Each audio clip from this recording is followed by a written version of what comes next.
అందరికీ నమస్తే. Welcome to TR TV. నేను మీ తిరుపతి. రైతులు చూడాల్సినటువంటి వీడియో ఇది. మరీ ముఖ్యంగా రైతు భరోసా కోసం ఎదురు చూస్తున్నటువంటి వాళ్ళు చూడాల్సిన వీడియో ఇది. మీ వాట్సాప్ గ్రూప్లలో, మీ సోషల్ మీడియా ప్లాట్ఫామ్స్లలో కూడా ఈ వీడియోని షేర్ చేసేటటువంటి కార్యక్రమం చేయండి. మొత్తానికి రైతులకు గుడ్ న్యూస్ అని చెప్పొచ్చు. రైతు భరోసా కాంగ్రెస్ ప్రభుత్వం విడుదల చేయడానికి సుమారు 9,000 కోట్ల రూపాయలు రెడీ పెట్టుకున్నటువంటి పరిస్థితి.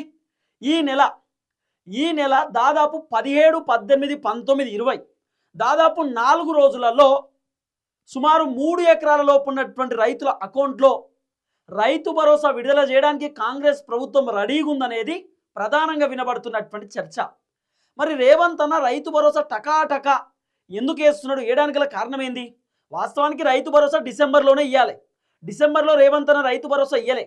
పోనీ జనవరిలో ఇచ్చిండ అంటే జనవరిలో కూడా ఇయ్యలే. ఏమనంటే ఎలక్షన్ షెడ్యూల్ ఉన్నది, గ్రామ పంచాయతీకి సంబంధించినటువంటి ఎన్నికల సమయంలో ఇస్తే ఇబ్బంది అవుతుంది కాబట్టి ఇవ్వలేకపోయినామని చెప్పినారు.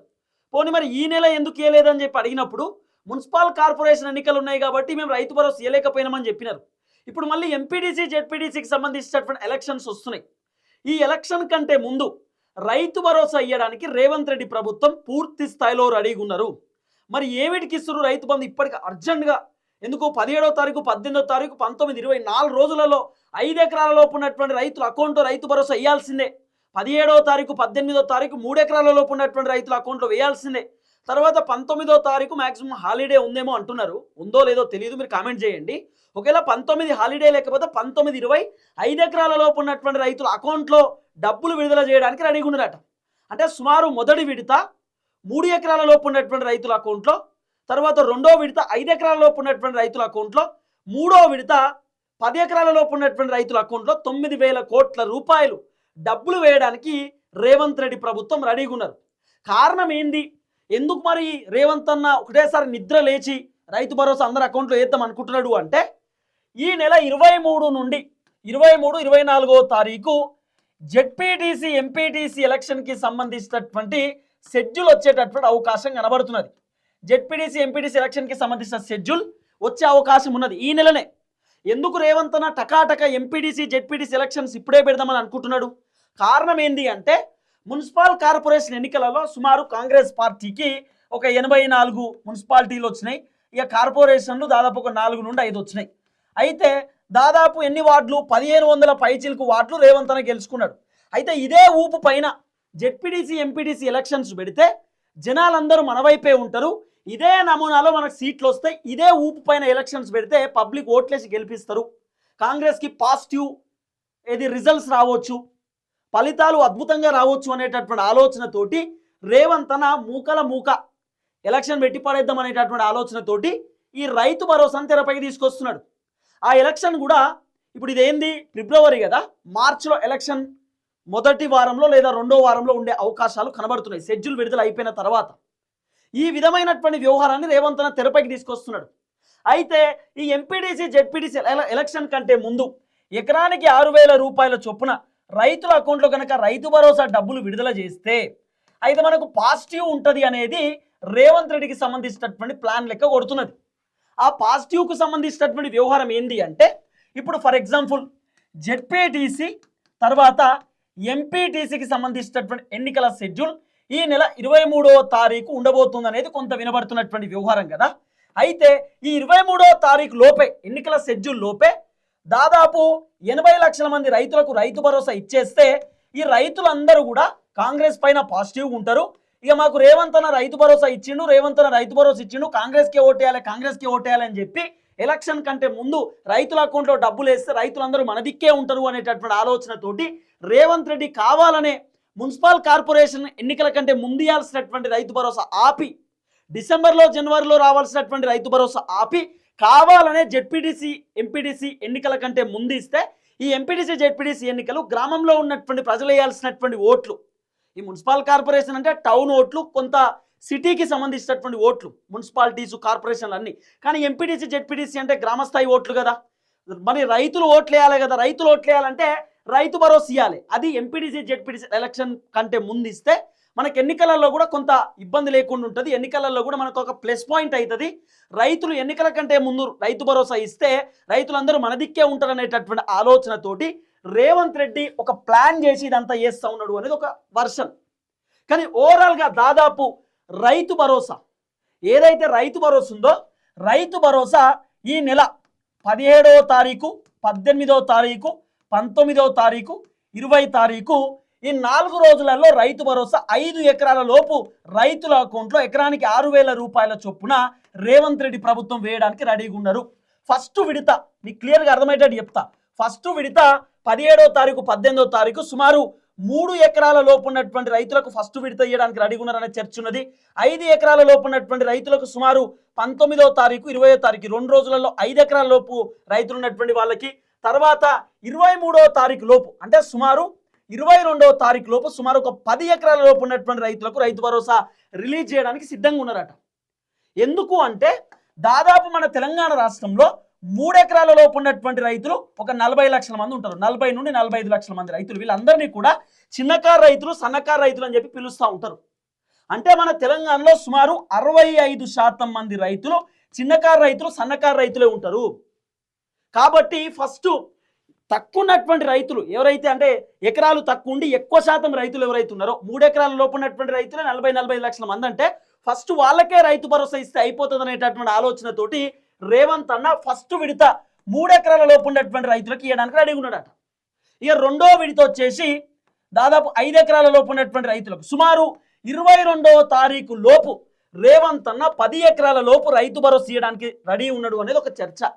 Already reserve bank of India RBI నుండి కాంగ్రెస్ ప్రభుత్వం 9,000 కోట్ల రూపాయలు డబ్బులు అప్పులు తీసుకున్నారు అనేది కూడా కొంత వినబడుతున్న వర్షన్. ఈ 9,000 కోట్ల రూపాయలు దేనికి అప్పు తీసుకున్నారు అంటే రైతు భరోసా కోసం అప్పు తీసుకున్నారు అనేది కూడా ఒక వినబడుతున్న వ్యవహారం. అయితే దీంట్లో మీకు ఇంకోటి కూడా చెప్తా. ఇప్పుడు పోయినసారి రైతు భరోసా ఎన్ని లక్షల ఎకరాలకు వచ్చింది, ఎన్ని కోట్ల ఎకరాలకు వచ్చింది, ఇప్పుడెంత వస్తుంది, ఏం కథ అనేది ఒకసారి మాట్లాడుకునే కార్యక్రమం చేస్తే సుమారు 1,58,00,000 ఎకరాలకు అప్పుడు రైతు భరోసా వచ్చింది. ఇప్పుడు 1,48,00,000 ఎకరాలకు మాత్రమే రైతు భరోసా రాబోతా ఉంది. సుమారు 10 లక్షల ఎకరాలకు రైతు భరోసా కాంగ్రెస్ ప్రభుత్వం కట్ చేసేటటువంటి కార్యక్రమం చేసినారు. రీజన్ ఏంటి అంటే గుట్టలు, పుట్టలు, రాళ్ళు, పనికిరానటువంటి భూమి, తర్వాత పడవబడ్డటువంటి భూమి, పంట పండి అయినటువంటి భూమి, ఏదైతే బీడున్నటువంటి భూములు ఉన్నాయో అవన్నిటిని దాదాపు 10 లక్షల ఎకరాల లెక్క గుర్తించి ఈ 10 లక్షల ఎకరాలను రైతు భరోసా నుండి కట్ చేయడానికి కాంగ్రెస్ ప్రభుత్వం సర్వం రెడీ అవుతున్నటువంటి సిచ్యువేషన్. ఆల్రెడీ అగ్రికల్చర్ యూనివర్సిటీ వాళ్ళు శాటిలైట్ సర్వే కూడా చేసిరట. ఆ సర్వేలో 10 లక్షల ఎకరాలను తీసేయబోతున్నట్టుగా కూడా కొంత వినబడుతున్నటువంటి చర్చ. అలాగే ఈ అంశంతో పాటు సుమారు 88 లక్షల మంది రైతులు ఉంటే ఈ 88 లక్షల మంది రైతులో దగ్గర 83 లక్షల మంది రైతులకి వచ్చే అవకాశాలు కనబడతా ఉన్నాయి. దాదాపు 4 లక్షల మంది రైతులను, తర్వాత 4 నుండి ఒక 5 లక్షల మంది రైతులను తీసేసే అవకాశాలు ఉన్నాయి. నాకు తెలిసి 88 అంటే 83 అంటే నాకు తెలిసి 80 లక్షల మందికి ఇవ్వచ్చు, 8 లక్షల మందిని తీసేసే అవకాశాలు కూడా ఉన్నాయట. అంటే కొంతమంది ఇంటికాడ వ్యవసాయం చేస్తలేరు, కౌలుకి ఇచ్చి హైదరాబాద్కి వచ్చి బతుకుతున్నారు. సో ఎవరైతే కౌలు చేస్తున్నటువంటి వాళ్ళు ఉన్నారో కౌలుదారులకు రైతు భరోసా రావాలి, కానీ కౌలు చేస్తున్నటువంటి వాళ్ళ పైసలు వీలు తినడం ఏంది అనేటటువంటి వెరిఫికేషన్ చేసుకుని అట్లా కూడా ఏదో చేస్తూ ఉన్నారని ఒక చర్చ. ఓవరాల్గా అయితే ఒక 5-6 లక్షల మందికి కట్ చేసిరట. ఎందుకు? కొంతమంది పంట పండిస్తలేరని, కొంతమంది గవర్నమెంట్ ఎంప్లాయీస్, కొంతమందికి ఆల్రెడీ బెనిఫిట్స్ వస్తున్నాయి వాళ్ళకి ఎందుకని చెప్పి రకరకాల వ్యవహారాలు వినబడుతున్నాయి. ఈ నేపథ్యంలో సుమారు ఒక 5-6 లక్షల మంది రైతులకు రైతు భరోసా కట్టేటటువంటి అవకాశాలు చాలా బలంగా కనబడుతున్నాయి. ఇది కాంగ్రెస్ తీసుకోబోతున్నటువంటి ఒక డిసిషన్. అయితే ఎంపీడీసీ, జెడ్పీటీసీ ఎలక్షన్స్ కంటే ముందే రైతు భరోసా ఇవ్వాలనేది రేవంత్ రెడ్డి ప్లాన్. ఆ ప్లాన్లో భాగంగానే ఇన్ని రోజులు రేవంత్ రెడ్డి ఆపుకుంటూ వచ్చిండు రైతు భరోసాకి సంబంధించిన వ్యవహారం అనేది కూడా కొంత వినబడుతున్నటువంటి ఒక చర్చ. ఇదంతా రేవంత్ రెడ్డి డైరెక్షన్లోనే నడిచింది. రేవంత్ రెడ్డి ఇదంతా చేసిండు అనేది కూడా కొంత వినబడుతున్నటువంటి వ్యవహారం. ఇప్పుడు రైతు భరోసా ఇప్పటిదా అండి, ఎప్పుడో రావాల్సింది. ఇప్పుడు అట్లంటే 2024లో రైతు భరోసా మొత్తం అయ్యలే కాంగ్రెస్ ప్రభుత్వం. రైతు భరోసా ఏమైందని అడిగినందుకు కేసీఆర్ అప్పులు చేసింది కాబట్టి మేము రైతు భరోసా ఇవ్వలేకపోయినామని చెప్పి ఇదే రేవంత్ రెడ్డి ప్రభుత్వం చెప్పేటటువంటి కార్యక్రమం చేసింది కదా, మనం అందరం విన్నాం కదా. తర్వాత 2025 రైతు భరోసాకు సంబంధించిన వ్యవహారం ఏంది? 2025లో కేవలం ఒకటేసారి రైతు భరోసా ఇచ్చి ఇప్పటిదాకా రైతు భరోసా ఇయ్యలే. ఇప్పుడు ఇవ్వాల్సినటువంటి యాసంగి పంట రైతు భరోసా ఇప్పుడు ఇస్తా అంటున్నారు, ఏది ఫిబ్రవరిలో. మరి మళ్ళా ఇప్పుడు 6 నెలలకు ఒక పంటకు రావాలి, వానాకాలం పంటకు, అది ఎప్పుడు వస్తుందో తెలియదు. కాబట్టి ఒక క్లారిటీ లేదు ప్రభుత్వానికి. ఎంతసేపు ఎన్నికల కోసం పథకాలను వాడుకునే కార్యక్రమం చేస్తూ ఉన్నారు. ఎన్నికల కోసం, ఎన్నికలలో ఎక్కువ సీట్లు రావడానికి, గెలవడానికి రైతు భరోసా, రుణమాఫీ, పెన్షన్లు, మహిళలకు 2,500 రూపాయలు, ఆర్టీసీ ఉచిత ప్రయాణము, తర్వాత నిరుద్యోగులకు ఉద్యోగాలు, నిరుద్యోగ భృతి, ఇలాంటి పథకాలను ఓట్ల కోసం రేవంత్ రెడ్డి ప్రభుత్వం వాడుకుంటున్నారు. ఇలాంటి పథకాలను కరెక్ట్ ఎలక్షన్ టైం ముందే రేవంత్ రెడ్డి రైతు భరోసా అంటున్నాడు, రుణమాఫీ అంటున్నాడు. ఎలక్షన్ టైం ముందే, లేకపోతే 70,000 ఉద్యోగాలు ఇచ్చినాం, మళ్ళీ నోటిఫికేషన్లు ఇస్తున్నాం, జాబ్ క్యాలెండర్లు ఇస్తున్నాం. కరెక్ట్ ఎలక్షన్ ముందే చెప్తాడు ఇవన్నీ. ఎందుకు? ఎన్నికలలో ఎక్కువ ఓట్లు రావాలి, ఎక్కువ సీట్లు రావాలి. ఎన్నికలు లేకపోతే ఏది గుర్తుకు రాదు, ఏ ముచ్చట చెప్పరు, ఏ మాట తీయరు. ఇప్పుడు రైతులు చాలామంది గరం మీద ఉన్నారు, కాంగ్రెస్కి ఎందుకు ఓటేయాలని చెప్పి. యూరియా బత్తాల పంచాయతీ, కౌలు రైతులకు ఇప్పటిదాకా 12,000 రూపాయలు రాలే. రైతు భరోసా ఒకళ్ళకి వస్తే ఒకళ్ళకి రాదు. 500 రూపాయల పంట బోనస్ ఒకళ్ళకి వస్తే ఒకళ్ళకి రాదు. యూరియా బత్తాలు అయితే అసలు లేక రైతులు అల్లాకల్లం అవుతున్నారు, బయట ఇబ్బంది పడుతున్న పరిస్థితి. ఇట్లా మాట్లాడుకుంటూ పోతే చాటభారతం ఉన్నది కాంగ్రెస్ ప్రభుత్వ వైఫల్యాలు రైతుల విషయంలో. ఇక రుణమాఫీ అయితే రేవంత్ అన్న 2 లక్షల కంటే పైన ఉన్నటువంటి పైసలు బ్యాంకులో కట్టుర్రి, ఆ 2 లక్షల రూపాయల మాఫీ మేము చేస్తామని చెప్పి రేవంత్ అన్న చెప్పిండు. చాలామంది రైతులు నమ్మి 2 లక్షల కంటే పైన ఉన్నటువంటి పైసలు బ్యాంకులో కట్టి అప్పులపాలయ్యారు. రేవంత్ రెడ్డి కడతాడేమో అని చెప్పి ఇప్పటిదాకా రుణమాఫీ 20% గట్లనే అయిపోయింది. 70,000 ఉన్నోళ్ళకి గాలే, 40,000 ఉన్నోళ్ళకి గాలే, 50,000 ఉన్నోళ్ళకి గాలే, 60,000 ఉన్నోళ్ళకి కూడా గాలే. ఇక రేవంత్ అన్న డైలాగులు గిట్లుంటాయి. సో ఓవరాల్గా అయితే మొత్తానికి 23వ తారీఖు ఈ నెల ఎంపీటీసీ జెడ్పీటీసీ ఎలక్షన్కి సంబంధించిన షెడ్యూల్ రాబోతుందట. అంతకంటే ముందే సుమారు 10 ఎకరాల లోపు రైతు భరోసా చేయడానికి రేవంత్ రెడ్డి రెడీగా ఉన్నాడు అనేది వినబడుతున్నటువంటి చర్చ. మొదటి విడత 3 ఎకరాల లోపు, రెండో విడత 5 ఎకరాల లోపు, మిగతా అన్ని 10 ఎకరాల లోపు రేవంత్ రెడ్డి రైతు భరోసా చేయడానికి సిద్ధంగా ఉన్నాడు అనేది వినబడుతున్నటువంటి చర్చ. చూద్దాం ఏం జరగబోతుందో. దయచేసి ఈ వీడియో అందరికి షేర్ చేసేటటువంటి కార్యక్రమం చేయండి. మీ విలేజ్ గ్రూప్లలో కూడా షేర్ చేయండి. ఎందుకంటే చాలా మంది నన్ను అడుగుతున్నారు అసలు రైతు భరోసా ఏంది, ఇస్తారా ఇయ్యరా అని చెప్పి రాత్రి 2 గంటలకు కూడా ఫోన్ చేస్తున్నారు. సో దయచేసి వీడియో అందరికి షేర్ చేయండి. అందరికీ నమస్తే, థ్యాంక్ యూ సో మచ్. జై తెలంగాణ.